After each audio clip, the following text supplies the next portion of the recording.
The galactic assembly chambers fell into stunned silence as Ambassador Vexstar of the Carillion hegemony concluded his presentation. 642 species representatives sat frozen, mandibles clicking, gill flaps quivering, and various breathing apparatuses working overtime as the implications settled in their vastly different neural structures. "This cannot be accurate." Finally came the vibrating response from Morlith, the gelatinous representative of the ancient Kulanthe collective. "Your research team must have made a fundamental error." Vexstar's scaled neck frill expanded in a gesture of unshakable certainty. "The evidence is conclusive. We have studied the evolutionary pathways of every spacefaring species in the known galaxy, and the pattern is undeniable." On the massive holographic display hovering above the chamber floor, the genetic and evolutionary diagrams of hundreds of species rotated slowly. Each showed the same fundamental pattern: development shaped by evasion, camouflage, and defense mechanisms. Every sentient species had evolved as prey, every species except one. "Humans," Vexstar continued, his 4 eyes blinking in sequence, "are the only known sentient species whose evolutionary path was primarily shaped by being a pursuit predator. Their ancestors didn't just scavenge or opportunistically hunt. They pursued their prey to exhaustion. They are persistence hunters by genetic design."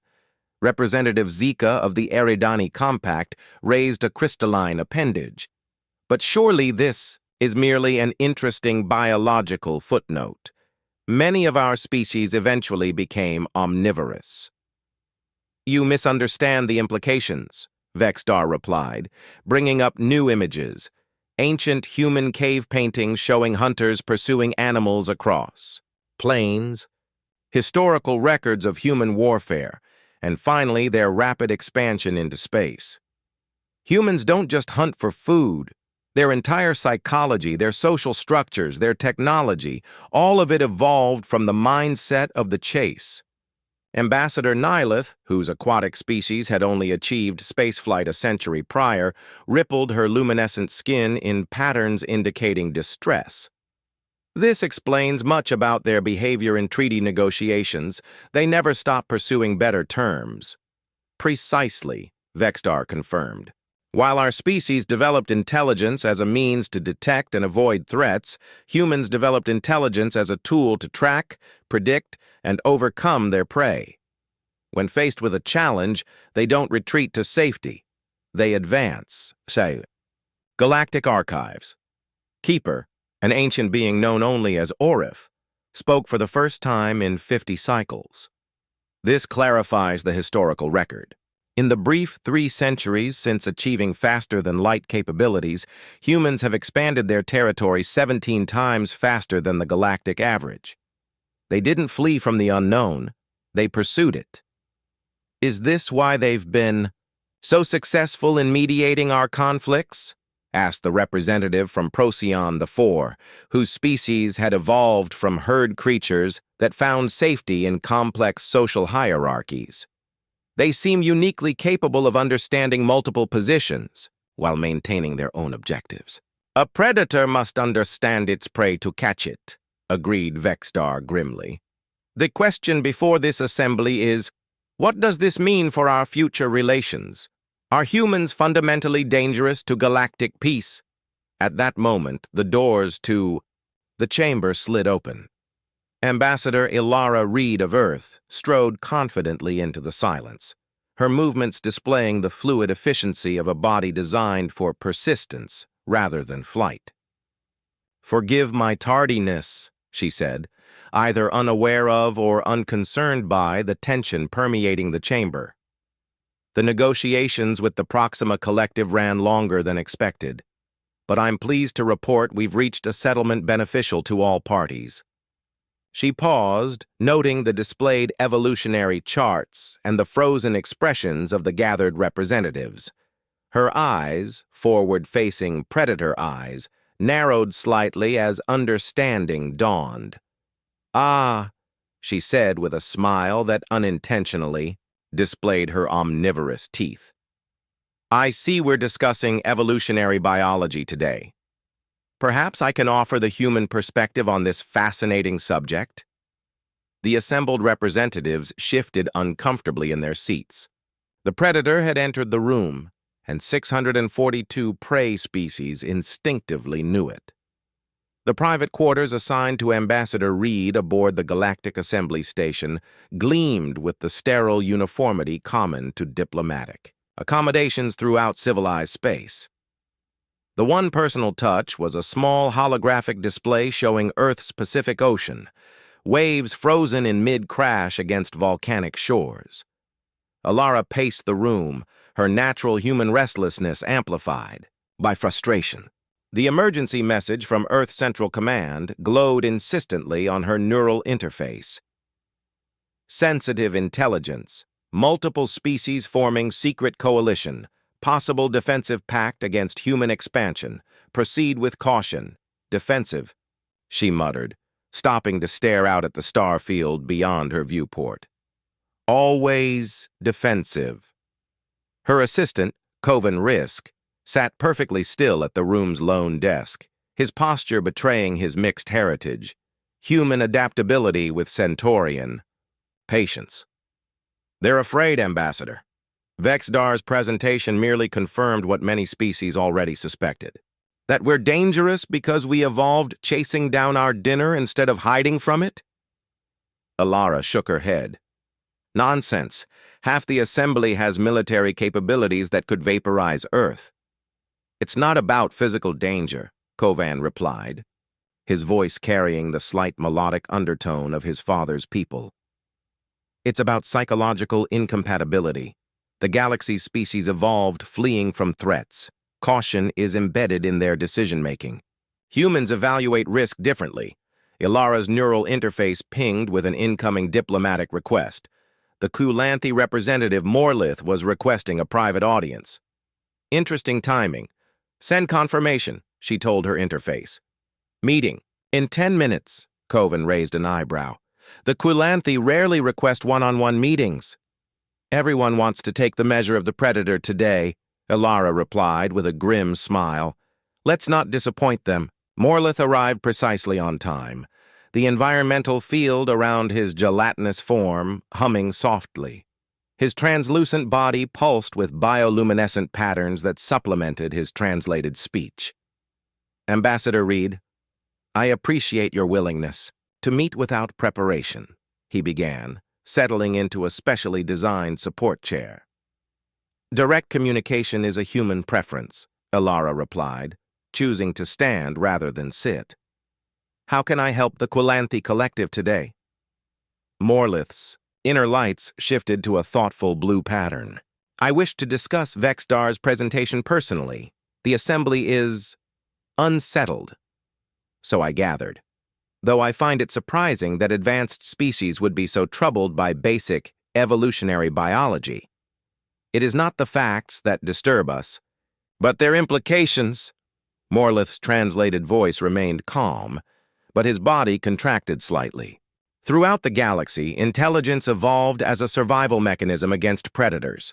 The ability to coordinate, to plan, to create technology, all developed to avoid being eaten. While humans developed those same traits to become better. Hunters, Ilara finished for him. But that was millions of years ago. Surely you don't believe modern humans are looking at the galaxy as something to consume? Morlith's lights pulsed rapidly. Not literally, no. But consider, when every other species encounters an obstacle, their first evolutionary instinct is to find safety, to avoid conflict. When humans encounter an obstacle, we overcome it, Ilara said firmly. We don't retreat from challenges. We pursue solutions. Exactly. Morlith's translator couldn't convey tone, but his body language indicated something like respect mixed with apprehension. In just 3 centuries, humans have solved problems that other species debated for millennia. Your people turned deadly, radiation into medicine, potentially catastrophic antimatter reactions into propulsion systems, and volatile plasma instabilities into weapons. Ilara felt a chill. Are you suggesting a military coalition is forming against Earth? Not military, Morlith corrected quickly, but protective. Several species are discussing ways to moderate human expansion and influence. Outside the viewport, a maintenance drone drifted past, its programming entirely focused on its assigned task, much like a human with a goal, Elara thought. The irony, she said quietly, is that throughout our history, humans have been most dangerous to ourselves. Our predatory nature turned inward nearly destroyed us multiple times. And yet, Morlith countered, when humans unified and looked to the stars, that same drive made you unstoppable. Your kind doesn't understand how intimidating that appears to species who evolved always looking over their shoulders. Elara moved closer to the viewport, her reflection overlaying the stars. Beyond. Thank you for your honesty, Morlith. I need to prepare for tomorrow's assembly session. After the Quilanthe departed, Coven looked up from his display. They're organizing against us. Yes, Elara agreed, her eyes still fixed on the stars. And they have no idea that in doing so they've just initiated the very chase instinct they fear. The human hunt for truth and survival had begun. The Galactic Assembly reconvened the following cycle, but the usual bureaucratic tedium had been replaced by a current of nervous energy. Species representatives clustered in small groups before the session, conversations hushing whenever Ambassador Reed or any human delegate passed nearby. Elara noticed but gave no indication as she reviewed reports on her neural interface. The information from Earth intelligence was concerning. 17 species had held an unprecedented closed meeting in the Assembly's lower chambers during the night cycle. No recording devices had been permitted. They're being careful, Coven murmured beside her. Usually at least 3 species would have leaked details by now. Fear is a powerful unifier, Elara replied. Perhaps the only force stronger than human persistence. The session began with traditional formalities, but Elara sensed the difference immediately. Representatives who normally competed for speaking opportunities remained silent, deferring to a clear subset of speakers. The choreography was subtle but unmistakable to a trained diplomatic eye. Vexdar took the central platform again, his neck, frill fully extended in a display of confidence. Esteemed representatives, following yesterday's presentation on evolutionary divergence, I propose the formation of a special committee to study the implications for interspecies relations. A carefully neutral proposal on the surface, but Elara's instincts, those same predatory instincts under discussion, told her something more was happening. The committee will assess all species' evolutionary psychology, Vexdar continued smoothly, and recommend protocols for improved communication across biological imperatives. Representative Nyleth quickly supported the motion, followed by Morlith and 14 others, precisely the 17 species from the secret meeting. When the motion passed to open discussion, Elara stood. The chamber quieted instantly. The Earth. Union appreciates scientific inquiry, she began, her voice carrying easily across the vast chamber. However, I'm curious why such a committee is suddenly necessary after 12,000 years of Galactic Assembly cooperation. Vexdar's upper eyes blinked rapidly, a sign of stress in his species. Scientific understanding evolves, Ambassador Reed. Our recent analysis suggests evolutionary origins may explain recurring patterns of misunderstanding between species. Fascinating timing, Elara replied, especially since Earth intelligence reports that several corporations from assembly worlds have recently acquired mining rights in systems bordering human space, systems previously considered unprofitable. The chamber erupted in surprised vocalizations. Elara had deviated wildly from diplomatic protocol by referencing intelligence reports in open session. That is unrelated, Vexdar insisted, his frill now pulsing with agitation. Is it? Elara stepped forward, unconsciously adopting the stance of a hunter closing distance. Humans didn't become apex predators through strength alone, Representative Vexdar. We developed pattern recognition. We learned to identify prey behavior. She gestured toward the gathered delegates. When prey species suddenly change their movement patterns, when they gather in unusual groupings, when they become hypervigilant, predators notice. It usually means the prey has found something valuable or detected a threat. The archivist Orif's voice cut through the tension. What precisely are you implying, Ambassador Reed? Elara smiled, a diplomatic expression that nonetheless displayed her omnivorous dentition. Nothing concerning, archivist, merely that humans excel at detecting patterns. For instance, the pattern of 17 species, all with major investments in quantum extraction technology, suddenly developing concern about human evolutionary psychology immediately after the Earth Union announced a breakthrough in zero-point energy production. The chamber fell silent as her implications settled across the gathering. Earth's breakthrough would make quantum extraction largely obsolete and devastate the economies of several assembly powerhouses. This proposed committee, Elara continued into the silence, wouldn't happen to be a mechanism to restrict human technological development under the guise of evolutionary concerns, would it? Vexdar's translator couldn't properly convey his response, but his body language screamed indignation. These accusations are inappropriate for assembly proceedings.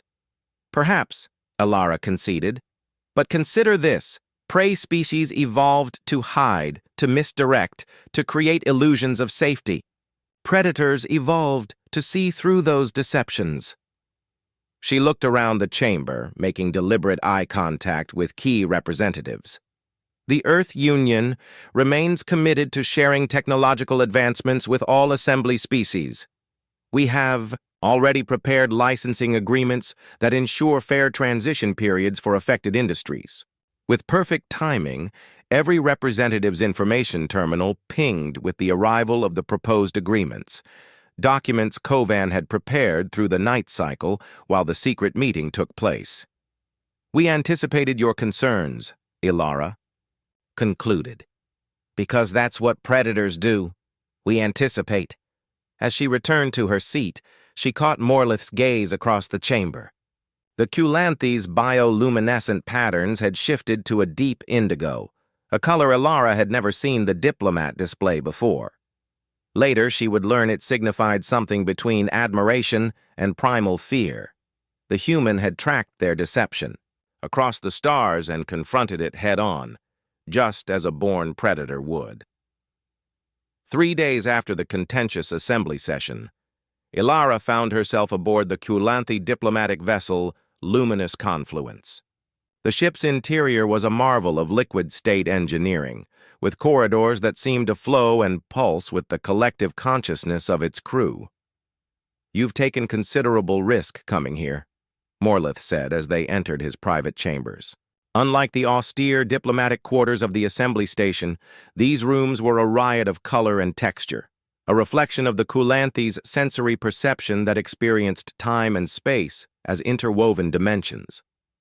Risk is an intrinsic part of human decision-making, Elara replied, declining the offered support chair in favor of standing. Your message suggested urgency. Morlith's gelatinous form shimmered with patterns too complex for the translator to fully interpret. What you did in the assembly, exposing the coalition's economic motivations, was tactically impressive, but strategically concerning. How so? You confirmed their fears. You demonstrated precisely the predatory instinct that Vexdar's presentation warned about. You tracked their movements, anticipated their actions, and struck at their vulnerability. Elara crossed her arms. I prevented an attempt to restrict human innovation based on evolutionary prejudice. You hunted them, Morlith countered, his translator rendering the words with damning simplicity. And now, several species are convinced that humans represent a fundamental threat to the evolutionary balance of galactic civilization. A small serving drone floated into the room, offering beverages suitable for their respective biologies. Elara accepted a glass of water, using the moment to gather her thoughts. The coalition has not disbanded, she surmised. No, it has grown. 28 species now. Ilara felt a chill. Nearly a third of the Assembly's most powerful members. What are they planning? Nothing so dramatic as you might imagine. Morlith's form contracted slightly. No military action or formal sanctions. Something far more insidious. They plan to implement subtle trade barriers, minor regulatory hurdles, and gradual diplomatic isolation. A strategy adapted from prey species' natural defenses. Death by 1,000 small obstacles. Why are you telling me this? The Kulanthi joined their initial meeting. Morlith's colors shifted to a contemplative gold. The Kulanthi have existed for 16 million years, Ambassador. We've witnessed the rise and fall of 12 galactic civilizations. Each collapsed for the same fundamental reason: inability to integrate diverse evolutionary perspectives. He moved closer, his environmental field humming as it adjusted to proximity. My species believes humans represent something unique. Predators who evolved beyond the hunt. You channel your pursuit instincts into discovery rather than destruction. Ilara considered this, reminded of humanity's complex history. The same predatory drive that led to conquest had also driven exploration, scientific breakthroughs, and eventually the stars themselves. What do you propose? She asked finally. A B. Demonstration, Morlith replied. The core ward expanse contains a system with unusual gravimetric anomalies that have prevented colonization. The Coalition believes these anomalies conceal resources they could extract with quantum technology, resources they fear humans will claim with your zero-point breakthrough. And the anomalies are actually created by an ancient defense mechanism. 27 expeditions from various species have been destroyed attempting to penetrate it.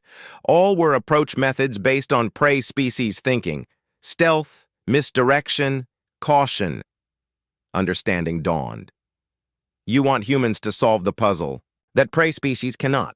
If humans can succeed where others have failed, not through superior technology, but through your unique evolutionary perspective, it would transform how the Assembly views your species, from threat to essential allies. Ilara's mind raced with implications. This is still a trap. If we fail, it reinforces the narrative that humans are dangerous and reckless. Yes, Morlith admitted, his translator unable to convey the complexity of his bioluminescent response. It is what prey species call a high-stakes gamble and what predator species might call an irresistible challenge. Ilara smiled, despite herself. The Kulanthi understood human psychology better than she'd realized. Nothing motivated humans more than being told something was impossible. I'll need to consult with Earth Central, she said, already knowing what their response would be. As she departed the luminous confluence, Ilara received a priority message from Coven. Coalition representatives had officially proposed restrictions on human expansion into the coreward expanse, citing evolutionary conservation concerns. The trap was already closing. The only way out was through. As always, humans would not retreat from the challenge. They would pursue it. The research vessel Prometheus hung at the edge of the coreward expanse, its sleek hull bristling with sensors calibrated to penetrate the gravimetric turbulence ahead. On the observation deck, Ilara stood beside Captain Lev Nazari, watching as the ship's advanced systems mapped the seemingly chaotic gravitational patterns that had claimed 27 previous expeditions. 3 days of observation, and we're no closer to understanding the pattern, Nazari said, his weathered face illuminated by the holographic display. If there's a defense system, it's unlike anything we've encountered. Ilara studied the swirling data representation. Every species that attempted entry approached it as a barrier to be circumvented or a trap to be disarmed. Standard protocol. For unknown phenomena, the captain replied with a shrug. Yes, for species evolved from prey, Ilara murmured. Always seeking the safe path, The ship's chief scientist, Dr. Imani Okafor, joined them at the display, her neural augments pulsing softly at her temples. "Ambassador, I've been reviewing the records of failed expeditions. Each one attempted to find gaps in the gravitational distortion, or to shield against its effects." "And what happens when they enter the field?" Ilara asked. "The gravitational waves increase in amplitude and frequency, eventually tearing the vessels apart," Dr. Okafor explained. "The pattern appears random, impossible to predict or counter." Ilara reached out, manipulating the holographic representation with practiced gestures. "When prey animals encounter a predator, their movements become erratic to break pursuit patterns. What if these gravitational disturbances aren't random but reactive?" Dr. Okafor's eyes widened with sudden understanding. "You think it's responding to the approach vectors, like an intelligent system? Or an automated defense designed to repel cautious, evasive approaches?" Ilara suggested. "The hallmark of prey species tactics." Captain Nazari looked skeptical. "You're suggesting we do what exactly? Charge straight into the disturbance?" "Not quite," Ilara replied, a predator's smile forming. "I'm suggesting we hunt the anomaly itself." Within hours, the Prometheus had reconfigured its approach strategy. Rather than seeking to avoid the gravitational waves or find safe passage between them, the ship now actively pursued the centers of disturbance, adjusting course to intercept the strongest gravitational patterns. "This is counter to every first contact protocol in the manual," Nazari muttered as he authorized the approach. "Central Command will have my commission if we're wrong, and a statue in your honor if we're right," Ilara countered. "Humanity didn't reach the stars by following manuals, Captain." The Prometheus accelerated toward the heart of the gravitational maelstrom. As they penetrated the outer boundary, the expected turbulence began, but instead of increasing as they pressed forward, the gravitational waves seemed to retreat before them. "It's working!" Dr. Okafor exclaimed, her augments flashing with excitement. "The distortion is responding to our pursuit pattern." On the main view screen, the chaotic swirl of energy ahead began to organize itself, forming what appeared to be a corridor through the previously impenetrable barrier. The corridor twisted and shifted, never remaining static. "It's testing us," Ilara realized aloud, "seeing if we'll maintain pursuit or retreat to safety." Captain Nazari gripped the command rail. "Continue on trajectory. Match velocity with the leading edge of the corridor." For 27 tense minutes, the Prometheus chased the gravitational pathway as it wound through increasingly complex patterns. The ship's AI navigational systems, designed by human minds that instinctively understood pursuit predation, anticipated each shift and turn with remarkable precision. Then suddenly, the distortions vanished entirely.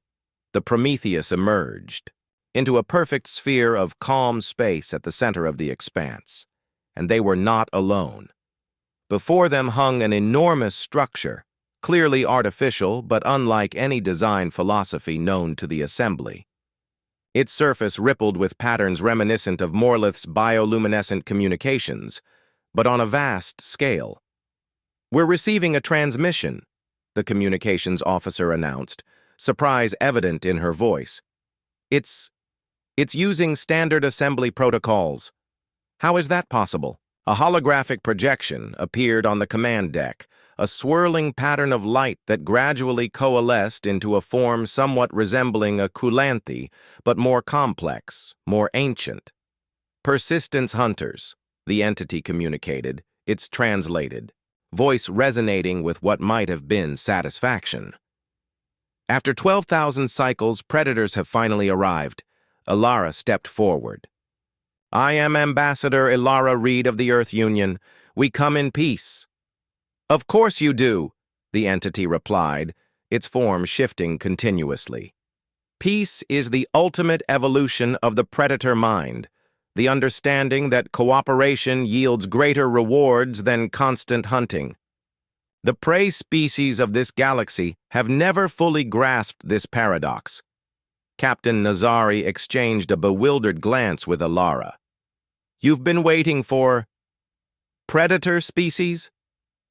"We are the archivists," the entity explained. "When our civilization reached its zenith 20 million years ago, we recognized a pattern across the galaxy. Intelligence almost universally evolved from prey species. Their civilizations grew, flourished, but inevitably stagnated, limited by evolutionary psychology that prioritized safety over discovery. The holographic form expanded, showing images of countless alien species and civilizations Ilara didn't recognize, presumably long extinct. We created these trials, gravitational puzzles that could only be solved through pursuit rather than avoidance. We waited for species that would chase the unknown rather than flee from it." Dr. Okafor stepped closer to the projection. "You've been testing the entire galaxy?" "Guiding it," the entity corrected. "Prey mind civilizations require predator mind innovators to achieve true longevity. The current assembly has survived longer than most precisely because of outlier species who push boundaries." Ilara understood with sudden clarity. "Like the Quilanthe." "The Quilanthe were our first partial success, evolved from filter feeders, neither true predators nor prey. They recognize the pattern but cannot break it themselves." The entity's form shifted toward Ilara. "Humans are what we have awaited. True persistence predators who evolved beyond the mere hunt." As the entity spoke, data began streaming into the Prometheus's systems, scientific knowledge, technological schematics, historical records of civilizations long forgotten. "This knowledge is our gift," the entity continued. "Not weapons or power, but understanding, the foundation upon which predator and prey species can build a truly sustainable galactic community." Alara watched as Dr. Okafor's augments flickered rapidly, attempting to process the incoming data. "Why now? Why us, specifically?" "Because the assembly stands at a crossroads," the entity replied. "Without integration of predator psychology, it will follow the path of all its predecessors: fragmentation, isolation, collapse. You arrived precisely when the pattern demanded disruption." As the transmission ended and the entity faded, Captain Nazari turned to Alara, his expression a mixture of awe and apprehension. "Ambassador, what exactly do we do with this gift?" Ilara watched as the structure before them began to pulse with energy, opening channels of communication to the waiting galaxy beyond. "What predators have always done with new territory, Captain," she replied. "We share it." The grand chamber of the Galactic Assembly had never been so crowded. Representatives from all 642 member species were present, alongside scientific delegations, cultural observers, and historical archivists. The tiered seating that rose in a perfect spiral, designed to give every species equal prominence regardless of biology, strained under the unprecedented attendance. At the center of the chamber stood Ambassador Alara Reed, flanked by Captain Nazari and Dr. Okafor. Before them hovered a holographic representation of the ancient archivist entity and the vast knowledge repository they had discovered. "For 3 standard months," Ilara stated, her voice carrying to every corner of the chamber, "teams from 32 assembly species have verified and analyzed the data provided by the archivists. Today, we present our unified findings."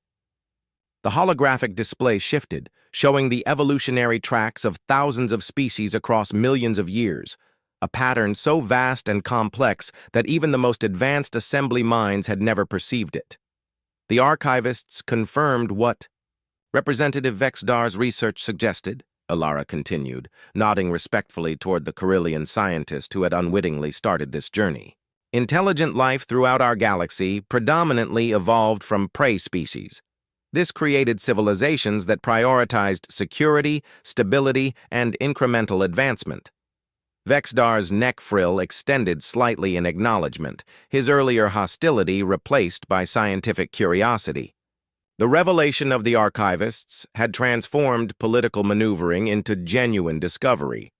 However, Dr. Okafor continued, her neural augments interfacing directly with the display. The archivists' records show that truly enduring civilizations require the integration of what they call predator mind innovation, the drive to actively pursue challenges rather than circumvent them. The display showed the rise and fall of ancient galactic civilizations, some lasting thousands of years, others millions, but all eventually failing when they became too risk-averse, too focused on preservation rather than exploration. The current assembly has survived longer than most, Captain Nazari added, because it has occasionally incorporated species with different evolutionary perspectives. But the tension between predator and prey psychology has never been consciously addressed until now. Morlith's luminescent form pulsed with patterns of affirmation. The Quilanthe have long suspected this pattern, but lacked the comprehensive data to confirm it. We evolved as filter feeders, neither true predators nor prey, allowing us to perceive both perspectives without fully embodying either. Which is why you guided us to the coreward expanse, Ilara acknowledged. You recognized that humans might succeed where others had failed. The archivist Orif rose from his ceremonial position. The implications are profound. If the assembly is to avoid the fate of previous galactic civilizations, we must consciously integrate both evolutionary perspectives. The chamber hummed with discussion as species representatives absorbed the paradigm shift. For 12,000 years, the assembly had managed cooperation despite biological differences, but always treating those differences as obstacles to be overcome rather than complementary strengths. The coalition that formed against human expansion, Ilara said, addressing the uncomfortable truth directly, was acting from entirely natural evolutionary instincts. Prey species correctly sensed that predator psychology would disrupt established patterns, and humans responded with equally natural predator instincts, Vexdar added, surprising many with his candor. You tracked our movements, anticipated our actions, and confronted us directly. Yet here we stand, Ilara gestured to the gathered representatives, not in conflict but in cooperation, because both perspectives were necessary to unlock the archivist's knowledge. The holographic display shifted again, showing the technological and scientific advancements contained in the archivist's repository, advancements that would transform energy production, space travel, medicine, and communication throughout the assembly. Humanity offers this knowledge freely to all assembly species, Ilara announced. With no restrictions, no advantages, no special access. This is not a human discovery. It is a galactic inheritance that required both prey caution and predator pursuit to unlock. Representative Nihilith's bioluminescent patterns rippled with what the translator rendered as profound emotion. You could have used this discovery to secure human dominance. Many prey species would have hoarded such an advantage. Perhaps, Ilara acknowledged. But humans learned something crucial during our evolution. True predators don't need to dominate through force when they can lead through cooperation. She gestured toward the stars visible through the chamber's transparent dome. Our ancestors didn't become apex predators through strength alone. We were never the strongest, fastest, or most physically imposing species on Earth. We succeeded because we learned to hunt cooperatively, to share resources, to build communities, Captain. Nazari stepped forward.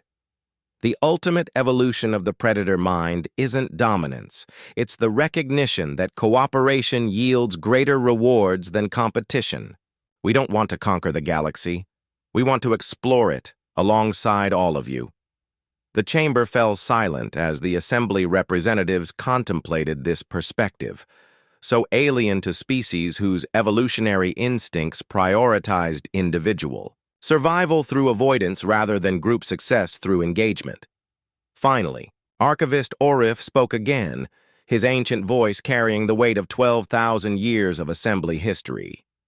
I propose the creation of a new assembly protocol, the Evolutionary Complement Directive. Each major initiative will explicitly incorporate both prey mind caution and predator mind pursuit in its planning and execution. The proposal spread through the chamber, gaining momentum as species recognized the potential of consciously harnessing complementary evolutionary psychologies rather than unconsciously clashing over them. As the formal voting began, Morlith approached, Ilara at the chamber's edge. "You have done what no species has managed in 20 million years, Ambassador Reed. You've helped the galaxy recognize that evolutionary differences are not obstacles to overcome, but essential components of sustainable civilization." Ilara watched as the vote tallied overwhelmingly in favor of the new directive. "Humans didn't do this alone. We needed the Assembly's wisdom just as much as they needed our perspective." The perfect predator-prey symbiosis, Morlith's translator, rendered with unusual poetic flair. "The galaxy shaped all of us, prey species through caution, humans through pursuit. But together, we shape its future." As the assembly session concluded, Ilara looked out at the stars beyond the station. Throughout human history, their predatory nature had driven them to chase horizons, to pursue knowledge, to hunt understanding across the vast darkness of space. Now, that same nature had brought them not conquest, but connection, not domination, but discovery. The natural predators had found their greatest prey, the unknown itself, and in pursuing it, they had helped the galaxy evolve beyond its ancient patterns into something new, something greater, a civilization where predator and prey moved forward together, neither running away nor hunting alone, but pursuing the future as one. The human hunt continued, but now the entire galaxy joined the chase.